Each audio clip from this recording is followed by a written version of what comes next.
Hi guys, I'm Abhisikta Sahu. I'm from Odisha, but right now I'm staying in here. I'm coming QSpider before 7 months, and I got to know about the QSpider from my brother also. He is a student of J-Spider, and right now he's placed in Tamil Nadu in 4.7 LPA package.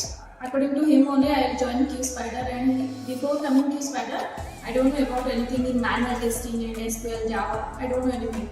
So after coming here, Pradeep sir and Krishna sir, they are helping me a lot to improve my skills in manual and SQL. After daily I coming to my HR ma'am and I ask ma'am, is there any requirement? Daily I am asking. So better you guys are come and tell that, ask continuously to ma'am that is there any requirement or not. Don't be hesitant.